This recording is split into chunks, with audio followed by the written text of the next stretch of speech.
Hey everybody, what's going on? Welcome to the Corcoran Entertainment Show. I am your host, Franky Corcoran, coming at you guys with, as you guys can tell by the title of this episode, the big 150 special. Um, 150 episodes. Another big milestone. The last time we celebrated this was when we did episode 100. And it's crazy that I'm even saying that we got to 150. It's so funny every time I just think about this. And like when I started the podcast, it was never meant to last. Like it was kind of just back when COVID hit and things were getting kind of bad. We couldn't do anything with plays and stuff like that. I said I got to find some way to keep busy and occupy my time. So I was thinking about for years, maybe I should do a podcast. And then with the pandemic and all that, things just kind of fell into place. And here I am doing a weekly podcast. And I've been doing it for going on this is the third year that we're in. We're going on to the fourth year soon, which is crazy. So thank you to everybody who, you take the time out of your day to listen to the show and leave a good review and stuff like that. Thank you to all the guests who have come on, some amazing people who we've had on. Means a lot that not only people are willing to listen, but people are willing to come on. And just thank you for just all the support, guys. Really appreciate it. And here's to many more. And we'll hope you enjoy episode 150 today. It's going to be a good one. I have, for a guest today, I have Jerry's Takes. Jerry has been on the show. He was on it, I think it was back in February, I believe. And so it was an honor to have him come back. When I started doing like the solo segments of the show, I really looked to Jerry for a lot of the inspiration, just to how to operate it and how to go about the speaking and all that stuff. And just the fact that he was willing to come on too was such an honor. So great conversation. We talk about a lot of things. Be sure to check out his YouTube channel, Jerry's Takes. Talks about everything in entertainment, whether it's Walking Dead, The Boys, Game of Thrones, Breaking Bad, you name it, he does it. So great conversation. And then later in the show, we're going to do a little throwback to episode 2. You guys will know for episode 100, I did a throwback to episode 1. And now, so for the 150, maybe we'll do a little bit, because it's so funny when I go back and listen to them now, just how much it changed since then.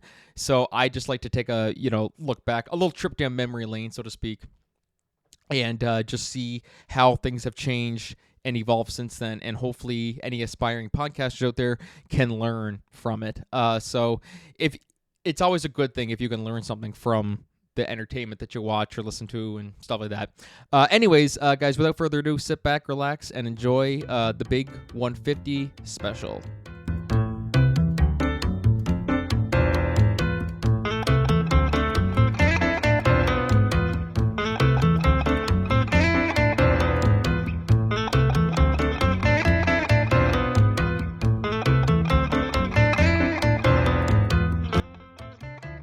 Cool. Hello, everybody. Welcome back to the Corcoran Entertainment Show, episode 150. Yes, we didn't get canceled. I'm your host, Franky Corcoran, and today I am joined by one of my favorite YouTubers. He's been on the podcast before, and I said for episode 150, gotta bring on one of the guys who has influenced me in a lot of ways, and the fact that he was so willing to come on and listen to me ramble and stuff like that.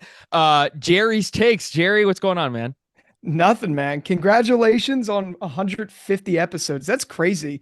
Isn't it? It's so weird to think that that goes by so quickly, that amount of time. 150, it feels like nothing. You're like, oh, I just made 150. It's always so crazy to see, but congratulations. Happy to be here. Oh, thanks, man. Appreciate that. And I mean, don't sell yourself short, because I mean, you've done how many videos now have you done now over the last few years? I have no idea. I think the last I looked was like 260, maybe more than that. I have no idea. I'm Combined with slowly shorts. catching up to you. Yeah, I have no idea. I don't really look too often. The other day I was like, this is a lot of videos. It's a lot more than I thought. I don't know. It doesn't feel like it. But That's either crazy. way, quite the accomplishment. And we were just talking before just how compared to where you started, you had the same mic I do now, and now you are with the Joe Rogan mic. So you have really you went from like starting small, working your way up. Soon you're gonna have your own studio, I'd imagine. I mean, that's probably in the works, is it? Or One day, one one day? day, not now, still in my apartment in my bedroom with Oh no yes. door behind me, which is the worst because, there's two of us here, so gets loud sometimes, but Wait, so that's not a door I thought that was a window. this is my portal into my other bedroom or my other part of the apartment. My other No, bedroom, we two bedrooms. two bedrooms next to each other. Boom. That's all it is. I'm just picturing mid-interview, someone just walks out like ass naked or something like that, and you're just like, "Oh God, I Oh gotta my blur God. that out." Like, Get out of here. yeah, get the fuck out of here! Like, I'm recording here. Come on. you're Oh Italian too, God. right? Is that correct? Yes. Yes, Yes. that's right. Even I can even sense that in the every time in your videos you always say to get the fuck out of here. Get out of here. How you doing? I obviously don't do that in real life, but I do like to play it up because I get made fun of a lot for being Italian. I feel like at work, I'm the only Italian. So everyone's like, oh, it's the Guido coming in. I'm like, come on. I'm like, come on. I don't think it's It's a the bad thing. Like I mean, like literally, I can say now that I know an Italian, which is you. I don't know many Italians where I am, so I think that's pretty. true, true. I think There's that's good. some of us are lingering the earth. We're around here somewhere. We're walking like walkers. That's Yeah, what yeah, we're doing. literally, yeah, just like walkers. And so yeah, for those of you guys, first off, be sure to check out Jerry's takes on YouTube. This will also be on his YouTube channel, this video version. If you're listening to this on Spotify and you want to see what this guy looks like, be sure to check out his YouTube channel and see all the stuff he does. Lots of Walking Dead coverage and all that. And he was on. I think it was back in February, and so it's crazy just how fast the years gone by. So what's all new with you ever since we last talked, which was back in February? Oh man, I don't know, just chugging away, making content. I don't know. My takes, and I made a video about this. My stances at talking about like what I talk about The Walking Dead has continued to like slowly change over time, and I'm starting to care a lot less about it, which is unfortunate because I love it and I still like it's still a something I'm very passionate about, like the show overall. But with everything that's happened since February in the universe and what's been coming out lately, I've just been continuously disappointed. So as far as taking stuff goes, like Jerry's take stuff goes, that's kind of where I'm at. So I'm trying to focus on, of course, Walking Dead content, but I'm starting to slowly dive into some other shows, other things. Like right now I'm watching Industry. Just watched that show Monsters about the two Menendez brothers, I think they are. Oh Fascinating. yes, Yeah, things I want to talk about more. And then other than that, just living life in New York, hanging Li- out. living Yeah. life in New York. Haven't Yeah. seen Dean Norris again since you since you met him in person. No more Dean Norris spottings, even though I look everywhere I go. I'm like, is that Dean? Is that Dean? No, none of them. Oh no, it's How about Bruce you? Willis. Yeah. Yeah. Oh my God. How about you? What's been going on? Oh, same old stuff, man. The podcast has been going good. We're doing lots of theater around here, which is awesome because like 5 years ago, pre-COVID, we there was like nothing and we couldn't do anything, and now it's like there's so much now. I feel like now I'm busier now than I was before COVID, which is Good. actually not a bad thing. Do you find keeping yourself busy always like how crucial is keeping busy to your mental health? Do you find, especially with you do so much content and you also work full time as well too? How important is just doing what you do good for your overall sanity? I feel well, I feel like if I didn't operate the way I personally operate, part of me wouldn't be living. But it does get stressful. Not that I'm like some crazy, like I don't operate like super. I don't feel like I do, but like I'll get home from long days of work. I go to work at like 8 a.m., leave sometimes at like 6 p.m. Eastern. And then usually I'll work out and go record videos or edit or write or whatever videos. And that takes up a big chunk of my day. So by the time I have downtime to myself, it's very minimal, or even with my girlfriend or whatever, which gets it's a lot, but I also don't know that I'd want to operate any other way because I personally like having like routine schedules and like things like that occupy my time. I feel like if I didn't have, I don't know, I feel like if I didn't have this, which is like YouTube or even, a business or whatever, things like that, I wouldn't find I'd have a hard time operating the way I normally do, if that makes any sense. It's busy days, but I like that fluent. I like the schedule where I'm jam packed. Makes me feel fulfilled personally. Um, I don't know. I don't Yeah, know. no, absolutely. And I mean, there's always two ways to look at it where you don't want to overdo it because then, stress, anxiety, all that stuff takes over.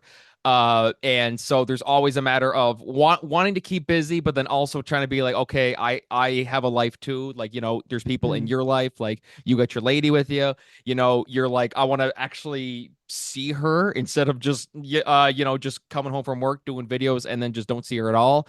You yeah. want to be able to make time to see her. And then also, I mean, like, I'm sure like there's other family that you have that how hard is it to make time for them? I mean, like, is that easy too, or That's easy. I mean, I don't do stuff every single day, which is good. So like I try to always leave my weekends open. Like I don't do anything unless there's a video I really want to get out or like something I'm working on with a deadline or like right now Daryl Dixon's out. So I make those videos Sunday nights, but I try to keep my weekdays very, very busy. And then weekends, I like completely detach unless I need to do something. That's what I try to do at least. well, So that's I don't good know though. That's really, really good. And people sometimes have a difficult time shutting that off. I've done that in the past, but now I'm trying to get better at it where I'm like, okay, just take the weekend and I've been getting a lot better at it. And I mean, speaking of time and time consuming and or like things that just consume your time, one thing that you've done this past year, you tried it and I actually liked it a lot. You tried going the reaction channel, the Jerry's reacts channel. That didn't pan out as good as you had hoped. Are there any plans maybe to try it again, or no? It just takes too much time. No, I'm not doing that. I wanted to, like, I thought it would be fun.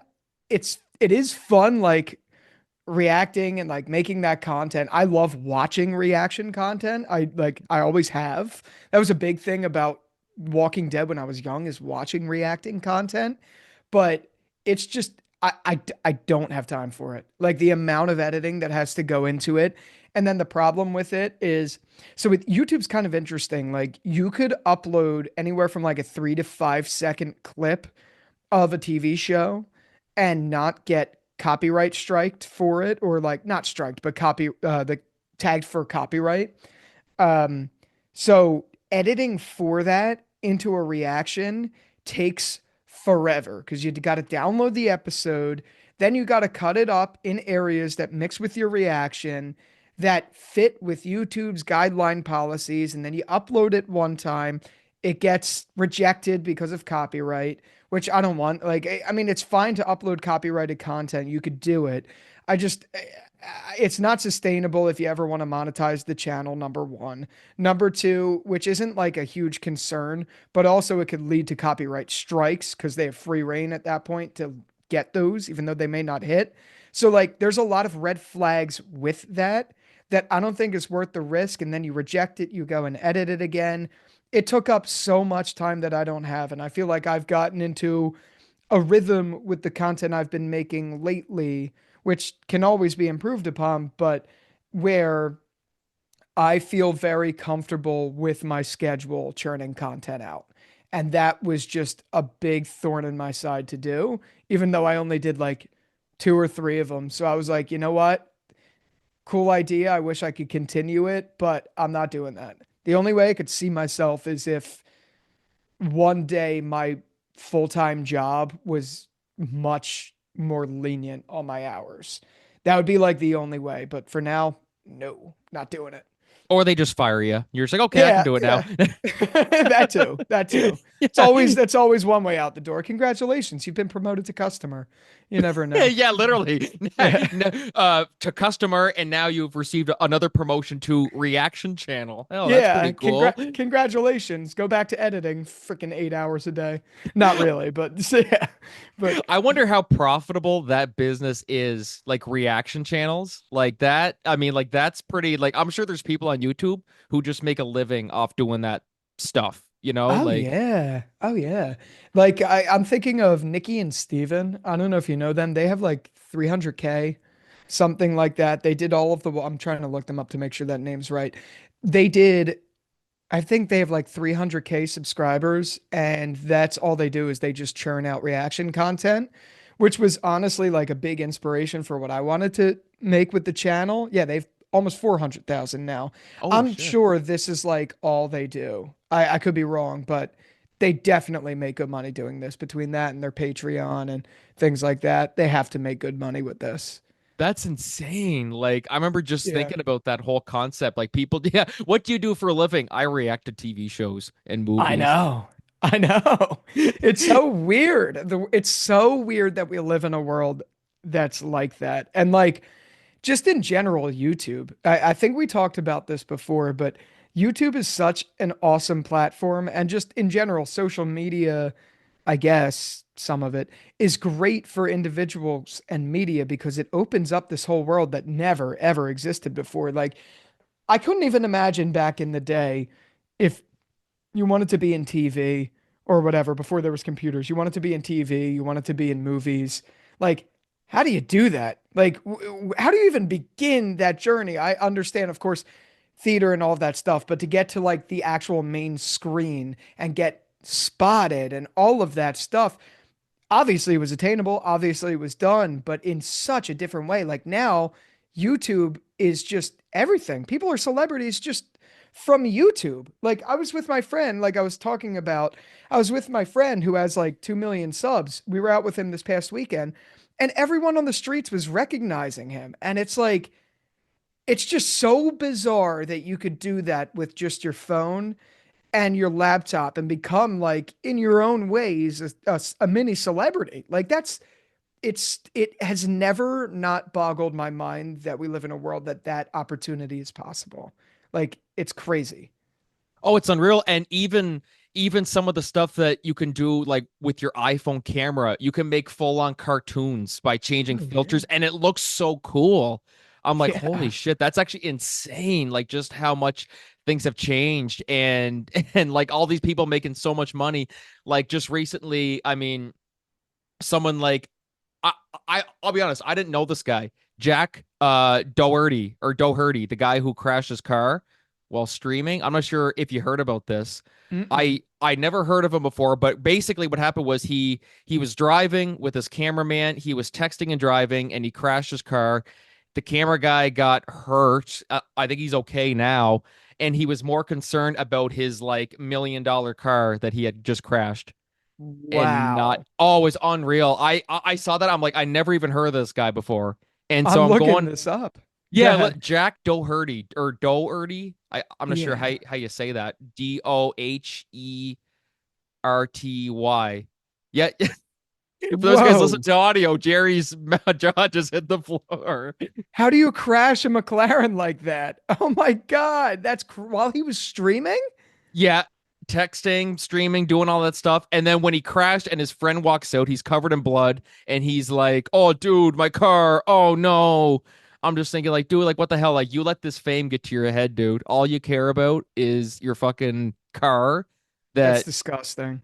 like that's unreal. How crucial is that to not let fame get to your head? Like, how do you see fame? How do you see all this stuff? I mean, like, you've done very, very well for yourself, but I like you're very humble about it. You're very, I mean, like, you're got this all this high tech stuff. Like, your camera quality is fantastic. You're not going around thinking, "Haha, look at me, guys. I'm Jerry's Takes, motherfucker." Like, you're not walking around like that. How important is it to keep, you know, just stay true to yourself? I don't really, I kind of look at this like, I don't know. That's a good question because I think I'm very, like, I don't really think about this at all, to be honest. Like, it doesn't really, like, I don't know. I feel like I'm too small to like have that sort of conundrum personally. That being said, I don't know. I just try to look at it like I'm just making content I'd want to watch, and it feels like I'm talking to a community. It doesn't feel like there's people that like watch for me. I feel weird talking about this because like it's I don't really think about Let's get I don't know real. like like Get I don't, real. get real. Come on, get real. I don't know. I look at it like I'm just talking to my community. That's kind of the way I look at it. I don't really think about it any differently. The few times I've been recognized, whether it was at like The Walking Dead's thing, where we saw The Ones Who Live, or this one time in a shore town I was like, oh, that's so weird. Like I felt very weird about it because I was like, how do they know me? Like that's very bizarre. That's the only time that that's like ever like came into my mind like that. But other than that, it's really just like I'm talking to my community, and I try to invest in videos that I want to see, and like the more I invest into those videos and the more I invest in the community, it feels like I'm just having a more enriching conversation. I guess. I don't know if that like answers the question because No, like that's I feel perfect. weird about that. I feel weird about that whole thing, but How important yeah. is it to not be an egomaniac? Like, that's basically the question. No. Yeah. Well, it's very important. I mean, I'm not going to name names, but another guy I know, he I went to college with this guy and he became very, very well known online, and he used to be a very nice guy. Um, and I saw him out like recently, and he was just very rude, and like you could tell he was like very like cocky, and hate that. Like it irks me to my core. It's like you used to be a nice guy, but like what? Why? What? I don't know. It's unfortunate. I can't relate to that. Like I don't know what it's like when you have that much of a sphere of influence and how like money and all of that. I have no idea. That's a totally like bigger step than anywhere near where I'm at or whatever. So like I can't imagine what goes through their heads. So to some extent, there's part of me that is like, I don't know if the word is I could understand, but like I could see how like that gets to some people's with certain types of egos heads. I could see it. I don't agree with it, if that makes sense. No, exactly. And it's always that question, would you rather be rich or famous? I always say it's I mean like I'm very content doing what I'm doing like with Corcoran Entertainment. We're very well known within the community and for all the shows and stuff we do. But like I'm fine with that. You know what I mean? Like I'm fine. Like if nobody else in the world knows who I am, like I'm fine with just sticking in my little bubble, so to speak, connecting where I can, like with people like you, like all the way from NYC. You know what I mean? Like Yeah. that's quite a leap right there. Um, but yeah, because here's one thing I love about Bryan Cranston. The great Bryan Cranston. Uh, he has said before, he said, I'm not one of those guys who buys the big fancy cars and this and that. He said he drives like a old SUV or something like that. Like that's Hmm. all he drives. He's like, I don't care about how I look. I don't care about what I drive. I'm just living life. And Yeah. Lily, like one of the greatest actors, probably. I mean, I think I can argue he is the greatest actor alive. I mean, is that Yeah. is that how you see it? Is he the greatest actor alive, or like I how do you? I think by far, and now I've never really thought about who I find. I don't really think about it too often, but I think he's probably among the greats that like of all time. Uh, it's hard for me to find another that fits in the same caliber as him. So yeah, I'd say he's probably one of the greatest for No, sure. exactly. And Yeah. I mean, like, not just for his amazing acting ability and his range, where he goes from silly dad from Malcolm in the Middle to now, say my name, in Breaking Bad. but also just hearing about what he's like as a person, where he's so talented and he's so famous and he's so well known. He's like, I'm just a normal guy, you know. I just those are the types of people that I, really, really admire. Uh, Same. like just with every fiber of my being. Um, and like Dean Norris, when you met Dean Norris, he's just chilling in a bar. You know what I mean? We bring up Yeah. that story a lot. I just find that so funny. That's just the funniest story that you just walk in and fucking Dean Norris is sitting there. I just Still to this day, the wildest story. That was Dean Norris. Yeah, he's very humble too, and that's great. I feel like that's such a good thing, and especially like right now with everything that's been happening in Hollywood and the music industry with people like Diddy and things like that oh going on. man. It's like it's so great when you could tell there's genuine actors out there that never let, I mean, I'm sure to some extent when you're famous, there's a bit of ego. Yeah, I mean, I'm sure, but the amount of how how humble people like Brian Cranston are is just it's truly remarkable. Like No, it it's it yeah. is like just and then even someone like Vince Gilligan, like those people. I see interviews with Vince Gilligan all the time where people are praising him. Like literally, I think Vince Gilligan is just like there should be a statue of him in Oh every yeah. city in the world. Like, but every interview I see with them, he's always just like they're all saying, "Oh, Vince, you did a great job." Well, I just, I gotta give it to my team and this and that, and he's just crediting everybody but himself. I'm thinking like Vince Gilligan, you don't gotta sell yourself short, man. You wrote this like it was, I think it was when they were promoting El Camino. He wrote and Yeah. directed it and stuff like that, and he's just, oh well, I gotta give it up to my crew, not taking any credit for himself, and It's a I good love. impression. It's a really good impression. That's my great. That's my best Vince Gilligan impression. Well, Yeah. you do That's pretty good it's impression. You do great uh impressions too, by the way. For those of you thank guys you. who haven't seen, so yeah, so speaking, yeah, so last time we talked was for the ones who live, Yeah. uh, which ended up coming out, or like yeah, like a few weeks after our last interview, and your the funniest impression I've ever seen was you doing your best impression of, spoiler alert for anybody who hasn't seen all the ones who live, your RJ impression, Rick's son, was the funniest thing I've just ever seen. Just, are you the I brave man? believed. Are you the brave man? I believed. For those of you guys who have seen the ending, you know exactly what I saw that I laughed out loud. Oh my God. So like we were talking about it then, just how excited we were for the ones who live. Um, First episode was, like you said, was a masterpiece. Like literally, Yeah. I think it's one of the best episodes, period. Same.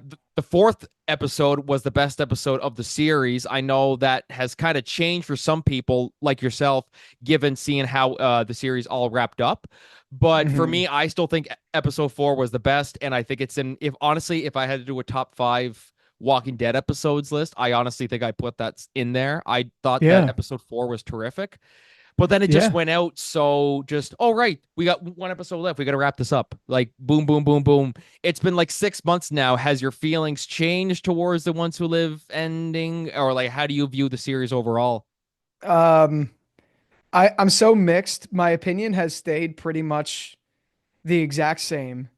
Um, I do agree. I actually think episode 4 of The Ones Who Live was a masterpiece of an episode in and of itself. Like if you ignore everything that came before it, everything that came after it, episode 4 is fantastic episode, like 10 out of 10, which is good. I mean, on its own, it could live on its own. Episode 4 is great, like, and that's fine.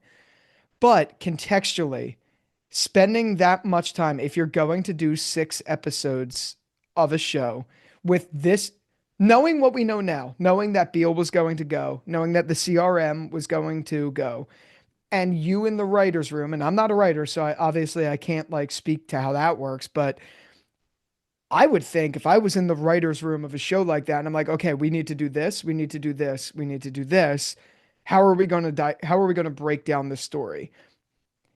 If that was me, you can't have an episode like episode 4. If it's this important for you to end the story the way they did, as fast as they did, they need to make it believable. They need to make it feel real. And the only way you could do that is to build up the story in a way that is like a full-on progression. This show, episodes 1 through 4, I thought were brilliant. Like, I thought they were all phenomenal episodes.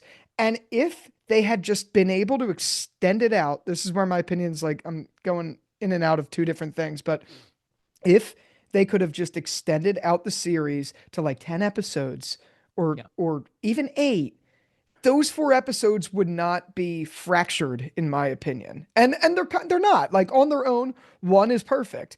On their own, 4 is still perfect, but contextually, if you're looking at it from 1 to 6, those 6 episodes, you can't slow down the story that much to the point where you just have a, I thought, terrible episode in episode 5.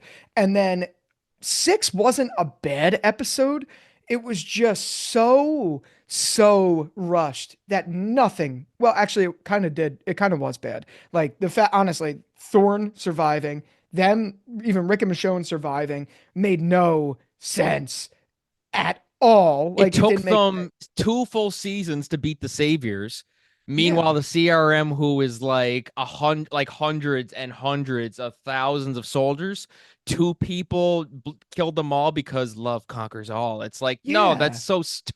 It's so cheesy. That's the I problem. agree. I agree. Like, and that's, I think, my problem with the series overall. There were some banger episodes, and just like I compare it a lot to Game of Thrones because earlier seasons of Game of Thrones were perfect. They were so good, and they will always be so good because they were made, they were developed, they're out, and they came out great.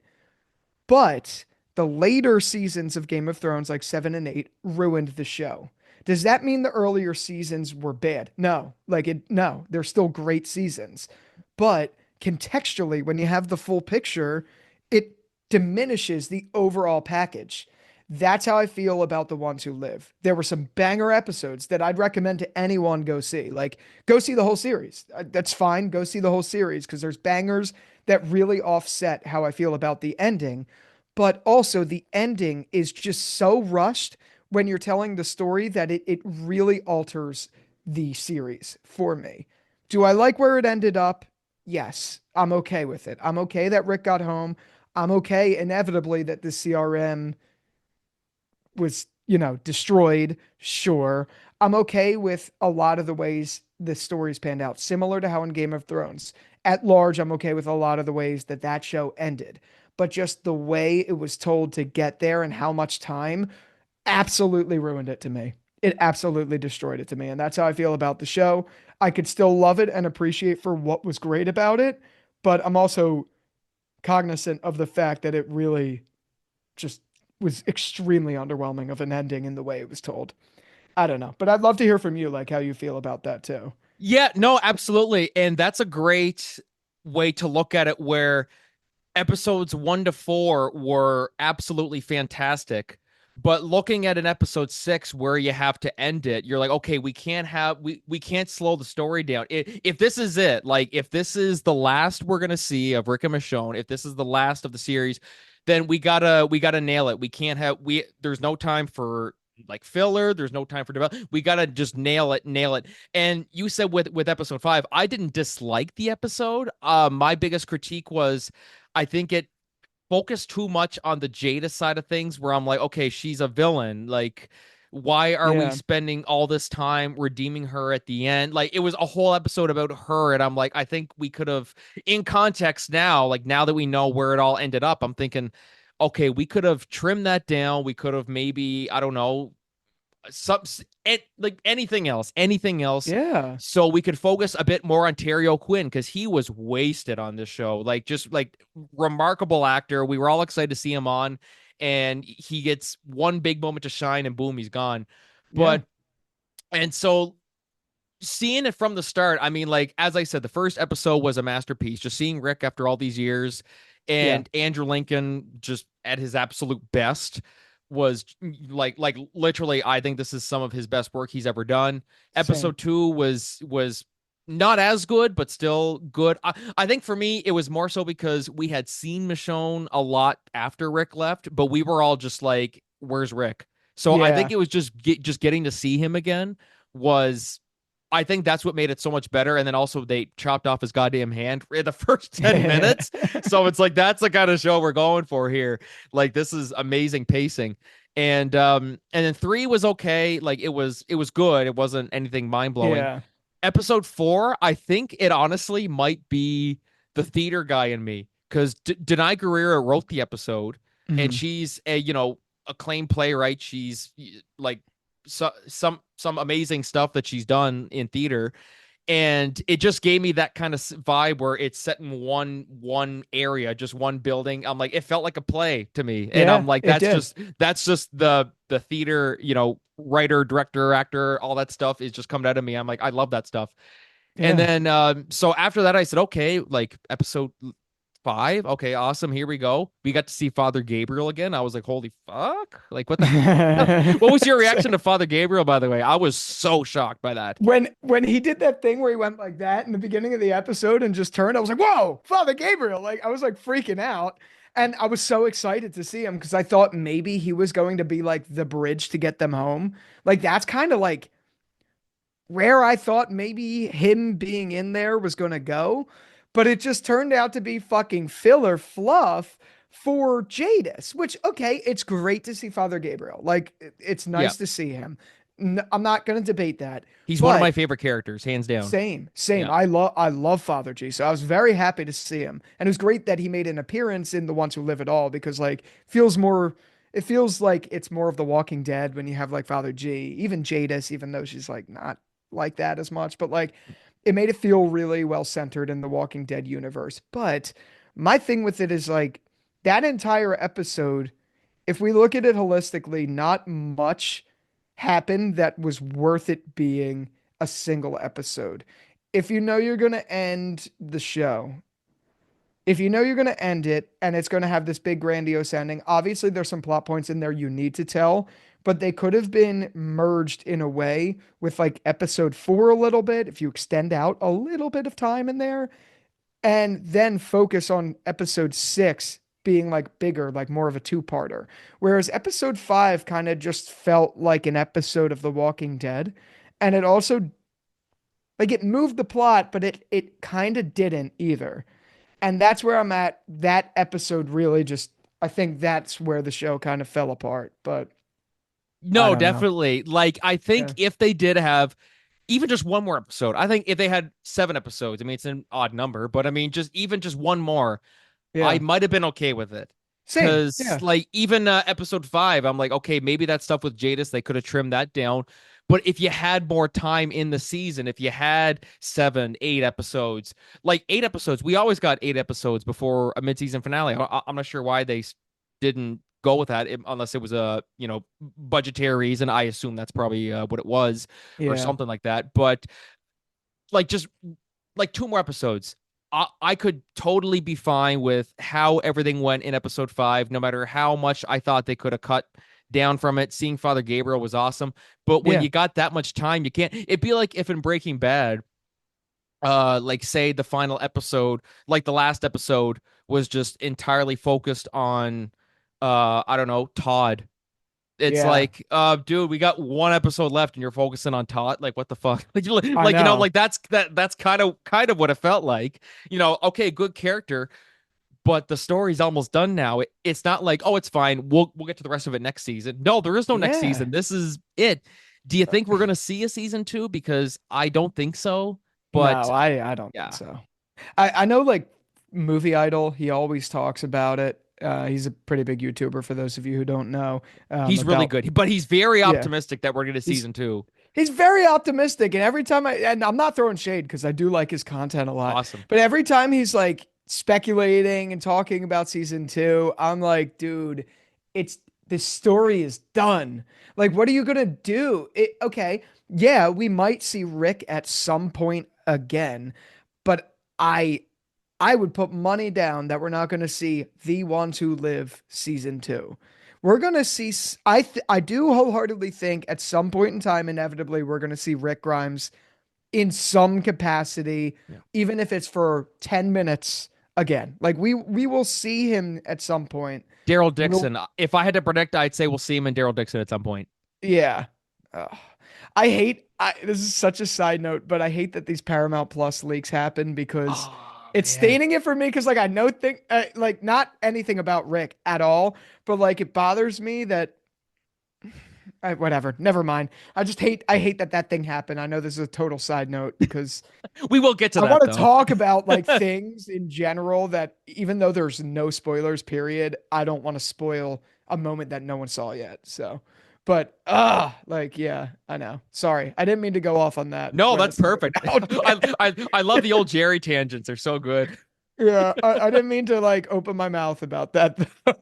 Start yapping Beep. about I'm just gonna something that's bleep that whole part. No, okay. good, No, good. no spoilers at all. It's okay. None. Yeah, But yeah, like as much as I love his and as you said, movie idol, like just I love his coverage on Walking Dead and stuff like that, and everything really. He covers lots of things, but every time he go, well, season two, I think we'll see this, and season two, I think they're gonna announce it. I'm like, dude, no, we're yeah, not getting season two. It's almost like us saying, man, I can't wait for us to get a sequel to El Camino. It's like, no, we're not yeah. getting a sequel to El Camino. Just No, let it go. But yeah, I think what has caused people to because it's not just movie idol. I'm seeing lots of people who are thinking when season two gonna be announced. It's because, and I think this is what Scott Gimple likes to do. As great of a as talented of a writer as he is, and stuff like that, he's had his moments and stuff like that. The fact that he won't outright say we're done, he just says, "Well, if the story is right," and like he's just, I'm like, dude, just say, is the story done? Yes or no? Like that's I all know. you have to say. And so I get from that point of view where Movie Idol thinks, or not just Movie Idol, but everybody's Yeah, thinking there's going to be a season two.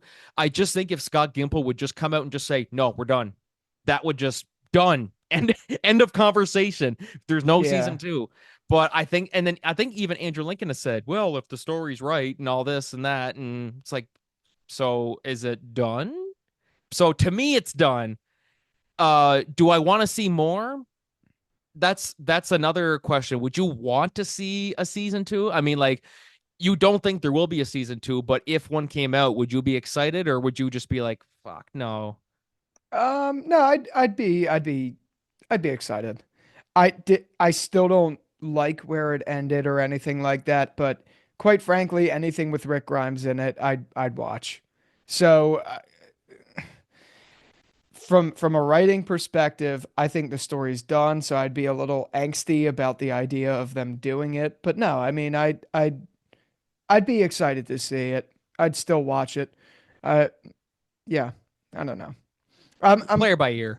Yeah, play it by ear, see what happens. I just don't think it is interesting how much the narrative has shifted because when they were announcing The Ones Who Live, it was very much this is a I forget what they called it, like a A short miniseries. series, mini series, and it's only going to be one season, like a one season event. And now they're just like season one of The Ones Who Live, or Yeah, like the DVD. I yeah, saw the DVD on Amazon. It said season one, so I think that's a yeah, problem. That's why people think there's going to be more. So yeah. I think I don't know if they're just purposely fucking with us or what it is. I think from a business perspective, it makes sense to like hype people up with the idea so you're still invested in the Walking Dead universe. Um, like I feel like that's a strategy that companies use a lot to get people in. But also it is still weird that they've changed their narrative. So I don't know. That would be the only reason I'd say there's like a point like a 1% chance that we would get. To me, it's like there's the slimmest chance because of that narrative shift. That's it. I don't know what you could do from a story perspective, but narratively, there's a chance, I guess. Like the ones who live, the book of Morales. Like I don't know. Like The Book of Morales. speaking of the book, I Uh, fucking hate that title. I really don't same, like the Book of Carol because it's so funny. same. Every time I'm talking about it on the podcast, like I'll do like my solo segments where I do the reviews, and I'm like, time to review The Walking Dead, Daryl Dixon, Book of Carol. I'm like, oh my god, I hate saying that. Now Yeah, I can't wait for season 3, the Book of Troy Book of Otto. I don't Spain. know, Yeah. like Troy Otto's back. I don't know. He's back a third time. A He's third, finally third time's the charm. Like um he's gonna come back, no eyes.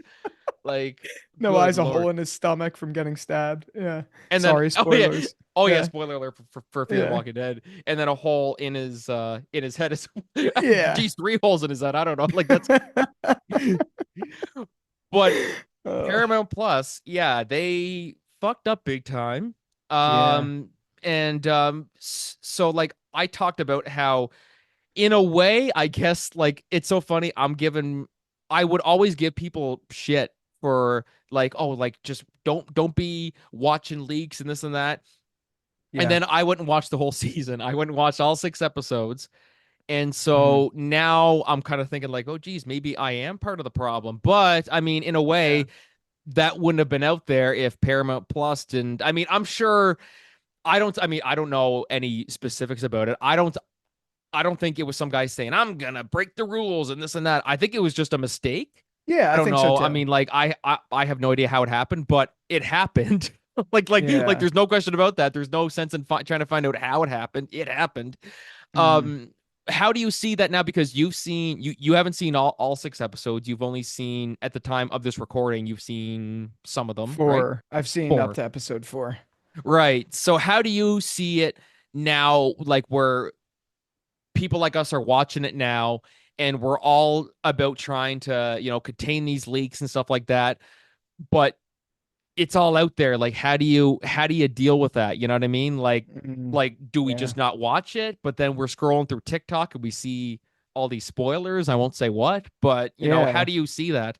Well, my thing is when I go on Twitter and I see major spoilers, I I want to watch it. Like there's like if I've seen that, I'm like, okay, fuck it. I've already, pardon my French, I've already gotten this far. I'm going to seek this now because like now it just kind of ruined my day. I don't know why. That's just me. That's just me personally. Like when I saw those leaks um on Twitter, I immediately reached out to a couple people I knew and was like, okay, if anyone has them, I'll watch them. And that's how I ended up seeing the episodes. And I think when something like that happens, where from a major company the show gets leaked, just release the episodes because a lot of people have seen it. Yeah, Just I know it messes with your business strategy of drip feeding and blah blah blah, but it was out there. People saw it. A lot of hard work went into these episodes. So you want people to have a sense of community when you watch them. Just release the episodes. Just drop them.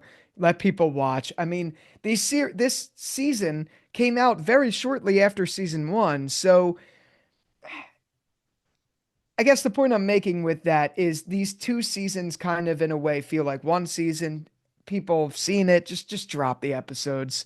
Just it's out there. We know it's there. A lot of us have seen the very major things that happen in the episodes. So just drop it. Like I don't exactly. know. Like, Because I want and to talk about it, but I no, can't. exactly. Yeah. That's the thing. It's like there's that part of you that wants to, but then you also don't want to be like the people that you hate, where they just spoil things, and then you're mad. Why would you spoil that? And then Yeah. now we're in the position now where it's so funny now, like having seen all 6 episodes, and you're watching everybody predict. I think this is gonna happen. I think this is gonna I happen. know. I'm watching it like no, no, Yep. sorry, that's not gonna Sorry. happen. Didn't happen. Didn't happen. And part of Yeah. me just wants to sign on and just go, no. So Yeah, like I this happened. know. I'm like, no, I can't do that. I just can't.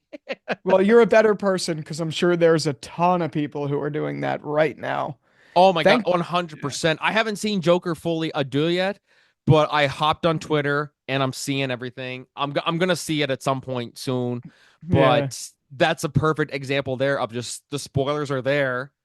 Hmm. What are you gonna do? Like just not go on social media, as Uh, beneficial as that might be, because some of the shit you see on there is Just, you know, Yeah. it makes you question the human race. But then also Yes. for spoilers, I'm like, should I just like, do I just not go online? And I just like to scroll through TikTok, and next thing you know, I see a big major spoiler for Daryl I Dixon. know. For fuck's sakes, like, That's the thing. Like I open my Twitter timeline and the first thing I see, not going to say what it was, but it was a major, major moment of the season. And no, I'm not even gonna teeter around the idea of what it was. But all I will say is what the spoiler was is something that you obviously expect is going to happen at some point. But like, why would they? It just bothers me that it was out there. But then I saw it and I was like, okay, I'm gonna watch the season. So but then also to a yeah, degree, The Walking Dead producers do this all the time. This is Rick Grimes' last season. This is his last two episodes. This is his last episode. I'm thinking, don't tell us. We I know he's know, leaving. First off, just don't announce that he's leaving. Like I the know, rumors were out there. Just pretend, just go on like nothing happened. yeah, And then even like them announcing the Maggie and Negan spinoff before The Walking Dead ended, and then they announced Daryl and Carol after. I'm just like, well, any scene I see where they're in trouble, they're gonna be fine. So it just so in a yeah, way, you know, they kind of had it coming. They spoil a lot of stuff for themselves, and then they're wondering why are they leaking this? And it's like, I well, know. it sucks to suck, doesn't it? Like, It's facts. That's also one of the things that annoys me. I mean, at this point, by the time we're recording this, episode 2 of Daryl Dixon came out, so we could talk about at least episode 2. There's a episode moment. 3 will actually be out by the Oh, time this comes out as well. So oh, okay, good. Oh, I hated that episode, but anyway, um, Jerry's getting upset. Jerry's getting upset. I hated that episode, but okay, even in episode 3, since it'll be out by the time that this is up, there's moments in this season where Daryl and Carol are in these like dire circumstances where they're like about to die or something like that. And it's like obviously they're not gonna die. Like Yeah. why are you doing like it gets me so annoyed because they've been doing this in The Walking Dead forever. And that was definitely something that bothered me with season 11 of The Walking Dead, where like Negan was in circumstances, Maggie were in circumstances where they might die. But it's like, nope, they have a show to go to. Like, it's like, Yeah. And And we've like, we just seen obviously, trailers for them. You know what I mean? Like yeah, before the final episode's there, we're like, God damn it. exactly. And it's like, okay, now we know season 3 of Daryl Dixon's coming out. Why they would even announce that while the show's in episode 2, I don't fucking know. Sorry to curse again. No, go But ahead. They yeah, announced it like yeah, months before season 2, before we yeah, even got a trailer whenever. for season 2. Like it's Yeah. unreal. It's like now I know anything that happens. One, we obviously know, and this isn't even a spoiler. We obviously know Daryl and Carol are going to find each other at some point, and we obviously know they're going to survive because there's a season 3. Like it's just crazy to me. It's just like why do that? And when leaks come out, just drop the just I don't know. I'm so mixed on this, but I completely agree that they're shooting themselves in the foot when they do these things where they'll announce things before the season airs or before things like that. Good television doesn't do that. And that's what I feel like separated. If you look at the season 5 trailer, this is a small example. The season 5 trailer for The Walking Dead, if you ever go back and watch it, it's truly fascinating. I'm not sure if you remember it or not, but they made the narrative look like it was going to be this like I forget exactly, but something like it was like the internal dialogue and battle of like Terminus and like they were going to like make it good or whatever. And But like that was Terminus joins or like Gareth yes. joins Rick. Yes, I remember that. Yes. We're like, what are they Yeah. doing? And then no, that was Yeah. not what happened. That's how you announce a show. That's how you do it. That's when The Walking Dead was good. When you do things to like in your marketing, get people excited, but don't tell them anything. Don't give them anything to make them feel something. So that in episode 1, when it's No Way Out, or is it No Way Out? I don't know the name of the first episode of that. Whatever. That episode was so great and shocking because no one saw it coming. And that's how you do it. Like, and I guess this is the reversal wherein we knew these characters were going to live so that, you know, when they had dire circumstances, it didn't matter. But still, like, they used to be good at this and they're just not, they don't care about it anymore. It's Exactly. It's so yeah. clear now that it's just, money. We like money. That's all they see is just like cha-ching. Like they're just like Yeah. it's what's his face? Scrooge. Scrooge McDuck is running AMC. That's all Yeah. he sees now is just money. Let's just get it. Like it's just it's so stupid. It is. And this is as someone like people will hear us talk like this and just think, well, you guys are just negative and there's that. No, we're just expressing our opinions. We love these shows. We love these Yeah. shows. And this is one of the reasons why I was so fascinated by your YouTube channel is that you have such a strong passion for all these shows, but you're honest. You will say when you love something and like, oh, this episode was perfect, and then oh, this episode was shit. You're not afraid to, you're not on AMC's payroll or anything. Like Mm-mm. that's one thing. Like I see so many. Like I remember, I think I said this one time. I think during our last interview, when Collider would just and kudos to Collider, they're giving their honest takes on it and oh, this episode sucked, blah blah blah blah blah. And then they had I can't remember what actor, Josh McDermott came on the show, and they're like, "Oh, this episode was so fantastic." I'm like, "Fuck off! You were just talking about 2 seconds ago how you hated the episodes. Now you're Yeah. kissing his ass." Like that's what I can't stand. I mean, like, what? This is funny. What if I brought one of the actors from the show on here? How honest would you be? That's a very good question. I'd like to think I'd be super critical, but I haven't been in that environment to know. Realistically, I'm a very honest person, so I mean, I would still maintain my honesty. I'd think I'd still maintain my honesty, but I'd also be starstruck. Like I'd be like, "Oh my God." I mean, like I don't know. Would I don't think I'd ever be the type to like, like suck off someone who's on my sorry for lack of a better word, to like suck off a celebrity that's in a show I like just because they're there. If I didn't like something, I'd like to ask them about it. And even if they have NDAs, I'd be very curious to know like what their actual perspective is and like if they thought it was good and why they thought it was good. And I'm not talking about like the acting usually. I'm talking about like the writing. Like if there's something I didn't like, I'd like to ask them like I didn't like this. What is your perspective on this? Tell me what you thought. Do you believe in this? Do you not? I'd like to think that's how I am or how I would be. I have no idea. It's never happened, but maybe one day. Well, I don't here's know. something you and I should try to do. If this happens, we're going on record, guys. Hold us to this. If we get a hold of Scott Gimple for an interview, you and I got to get him down and we got to sit him Oh, down and go, okay, Scott, why did you kill Carl?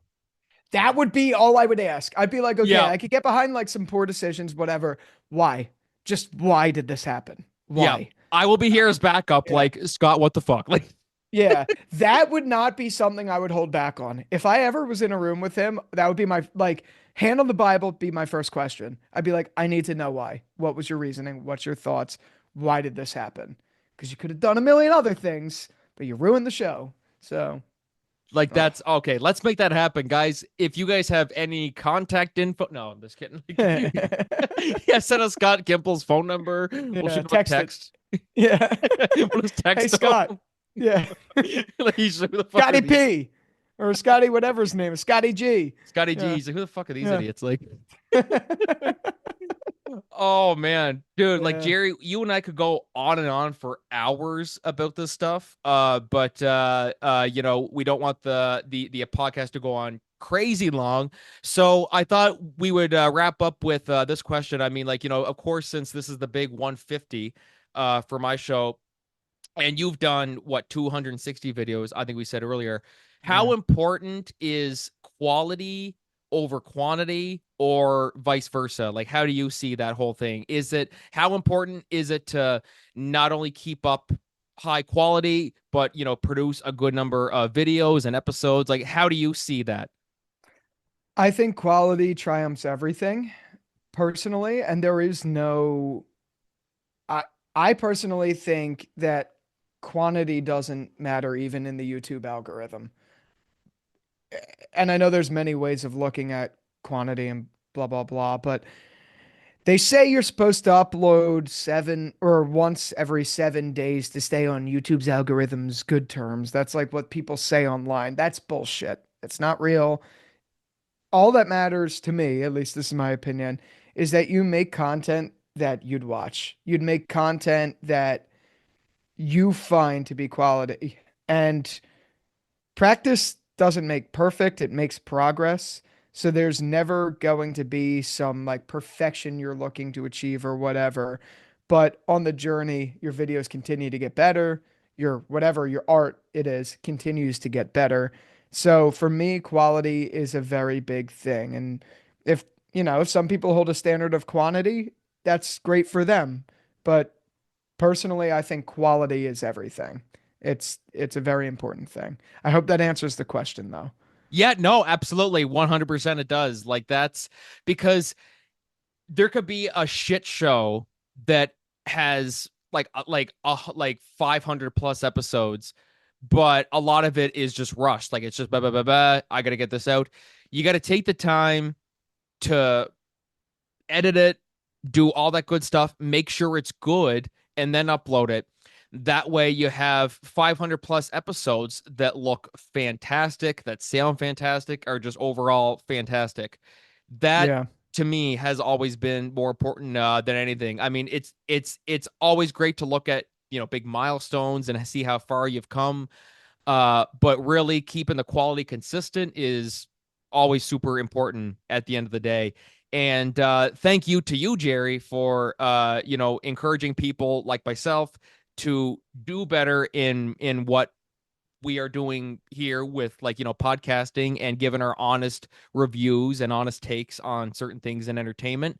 And just thank you. Yeah, thank you for being Jerry. Just thank you for being you, man. And thank you for coming on again for the second Thank you. time. And hopefully it won't be the last. Hopefully after this you're not like, fuck, I'm not doing that again. No way, dude. I wouldn't be here twice and still be thinking that or anything like that. No way. I would definitely be on again, happily. And if we get Scott Gimple, I'll be on. I'll be on as many times. I don't know. If we get Scott Gimple, that'd be insane. Work on it, people. No, I'm just joking. I'm totally Yes, joking. I will make some calls. You guys make calls. Jerry will make calls. I know a Jerry, guy. yeah, I know. Yeah, I'm gonna go. I know a guy who knows a guy who knows another guy who knows Scott Gimple. Like,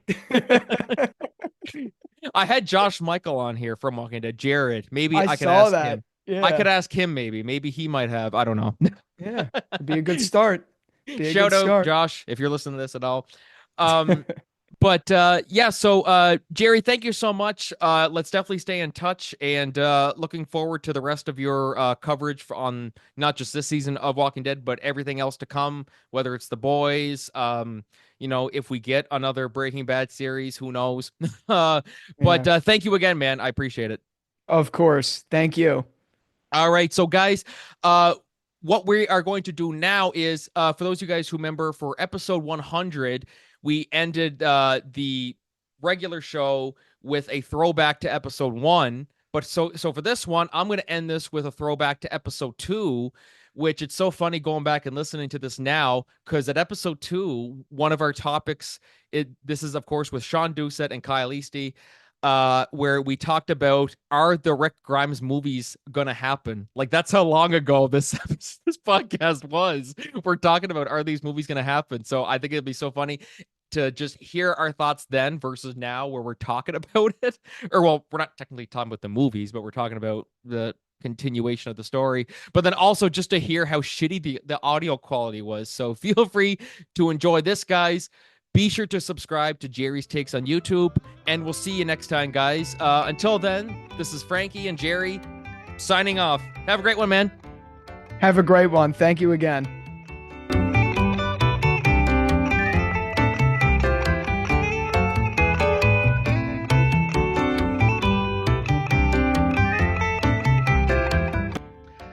Well, hello, everybody. Welcome back. Good evening, good morning, good afternoon, whenever you're watching this. So we're back with episode 2 of the Corporate Entertainment Show, and I am very pleased to introduce to you our 2 guests today.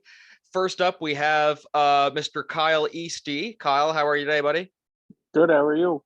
Oh, the very best man. And then also we have Mr. Shawn Doucet, the big Deuce, as they call him, the Deuce, the one legend. and only, my guy. The one and only. The big this is it.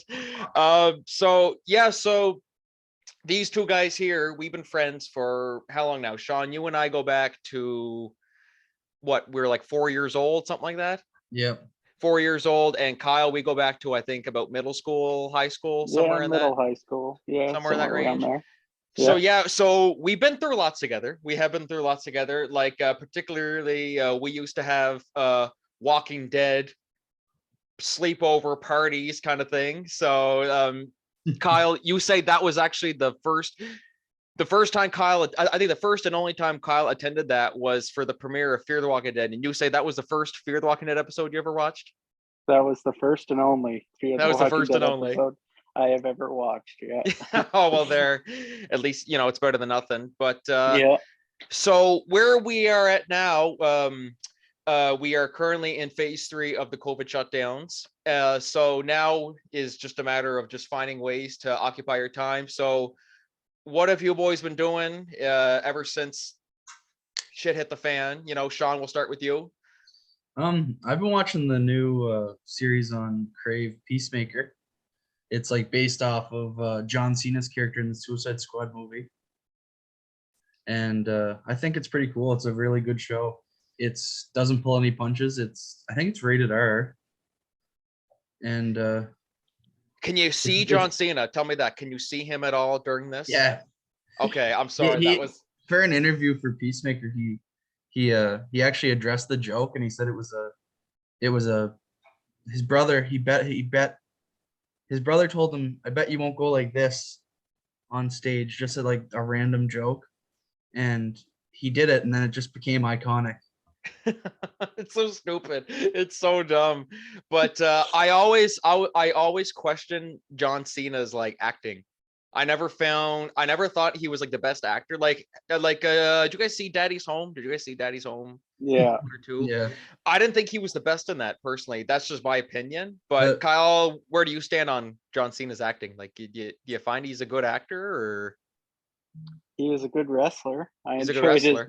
I enjoyed watching WWE back in the day, but I don't know, like he's kind of like The Rock. Like The Rock's not a great actor.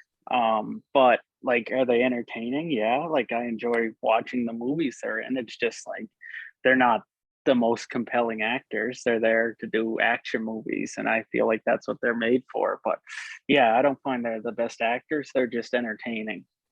No, absolutely. So Shawn, how is he in Peacemaker? Like, is it any like Emmy worthy? The critics and I agree with the critics. They're saying he was like built for this role. Like he was born to play it, just like Deadpool is with Ryan Reynolds. Oh yeah. Don't you mean Green Lantern for Ryan Reynolds? No. Kyle, I'm gonna kick you from this call right now. Oh man. Well, hey, I mean, like, think about all the comebacks people make, like Chris Evans. Remember back when he was, what was he in Fantastic Four? I can't remember now.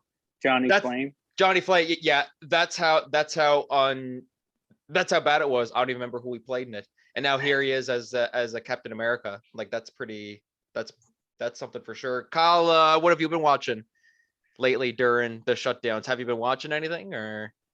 No, I haven't really been watching much. It's mainly playing Fortnite is what I've been doing the most at. So that's what I've been doing. I see Shawn's got a big smile on his face. And Shawn showed me how to get the Spider-Man gloves. So that's automatically first thing I do is go get the Spider-Man gloves. And then I become a different person when I got them gloves on. Oh man. So Shawn, speaking of Fortnite, Shawn has put how many hours into Fortnite? Like you're like a god. Probably hundreds. Hundreds. Holy God, man. I couldn't even. Well, it's funny because we love to play games together, you and I. But then there's certain games where we have like I'll think the world of them and you won't, or you think the world of a game and I don't think the world of them. Tell me, what is your opinion on Titanfall 2? What is your opinion on that game? Kyle, have you ever heard this story? No, I never. Okay, so I went over to I used to go over to Franky's to like we'd just hang out and play Xbox, and he And got steal my Wi-Fi. you know what Titanfall 2 is? No. Titanfall 2 is basically like it's basically like Call of Duty, but you go around a giant robot. Like you can get in and out of one, and Okay. you can like I like the story. I don't mind that, but I was over playing multiplayer at Franky's house against other people, and I kept playing it, and I kept dying and losing, and I played for about an hour, and I just got mad. And I got up and I left Franky's house and I went home. I just rage quit. I remember that. It was And after Franky exams. has not forgotten that since. He's Well, like, no, "Shawn, I'll never forget because there's some games I love that no one will like plays or knows about or anything, and I'm like, okay, this is awesome. Shawn's getting into Titanfall, and he hit it so bad he left my goddamn house. Like, and you know what, Kyle? That you know how shit of a game it is. It's so shit that I went to the Dollarama in Douglastown, and it was $1. It was $1 on sale on the shelf, brand new. And then you know what I tried to do? I tried to sell it to a place in Moncton, and they wouldn't even take it. It's worth nothing to them. well, what's this whole fiasco going on where like Titanfall 2 is like corrupting people's games or something like that? What's that whole fiasco going on? I can't even remember. I don't know. I've never even heard of it until There was some sort of thing I heard. It was people they were encouraging them to uninstall Titanfall 2, or there was some sort of technical something going on. I can't remember. I have to look up more of it. It just popped into my head. I almost forgot about it. Franky, back to Fortnite. I think you should get into it. I think you'd really like. I used to hate on it until I got into it. Then I regretted not playing it earlier. That's like, well, I mean, I don't know. It's not that I don't like it. It's just it's one of those games where I don't see like the hype around it. But I mean, maybe that's just It's me. It's not hype. It's more just like how it's fun to play, and it's fun to win when you win because it's difficult to win. No, definitely. Yeah. I mean, like, I definitely wouldn't want to trash on it. I mean, like, of course I joke around, oh, it's a shitty game, this and that. No, it's actually pretty good. It's just there was something about it that I'm like, it's just not interested, not interesting to me. But Kyle, how many hours have you put into Fortnite compared to Shawn? Oh, nothing close. I'll Nothing. play like a game or two, like maybe every other day. And if I don't do good in the game, then I just quit. But if I get to like the final 10 or final 5, then I'll play another one and try to win. But if I don't make it to the final 10, like that's it for me. Or like I remember the other day I was playing and I was going, like I just started and I went straight for the Spider-Man gloves and someone was there first and then they got me. And then I was like, nope, today's not my day. So I just quit. Did you end up leaving your house for that? No, I didn't leave the house. I just found something else. Kyle moves out of his house. Yeah. Oh my gosh. No, it's crazy. And so do you guys remember PUBG? Please tell me that you guys remember PUBG. Oh yeah, I was like Yeah. that was the #1 game I played before I started playing Fortnite. I think part of me, I think that's honestly kind of why I can't get into Fortnite. But after playing Fortnite for a long time, man, I can't even play PUBG now. Like I physically like can't. It just Like yeah. the Well, I controls, mean, I just especially find nowadays, the game's like broken. You know what I mean? Like I tried downloading it a while back, and it was just glitchy. It was buggy, and but and it's a shame. It's a real damn shame. Like especially like a game like Red Dead Online, something that was once so beloved. Kyle, did you play Red Dead Online yet? I can't remember if you did or not. I played it a couple times, but I never really got into the online. It's the same as the story. Like I never actually did complete the story of Red Dead. I played most of the story, and then I forget where's the island you get sent to. Oh, Guarma. Guarma, yeah. As soon as that happened, it literally made me not like the game anymore. Like I was like, why? Why did they have to add this to the story? And I just stopped playing at that point. I just couldn't do it. Like I got back from Guam or whatever it's called, and I literally just did whatever, like went on my horse and went into town, did whatever. Like I did not want to complete the story after that. it was a great story, great game. That ruined the entire like wanting to finish the game for me, which is weird. I don't know why, but because I love Red Dead 1. That was like my favorite game ever. One of the greatest, yeah. And I remember when Red Dead 2 came out, you played as Arthur. And when I first got Red Dead 2, I was like, this is awful. Like, I like John so much more. Why would they do this?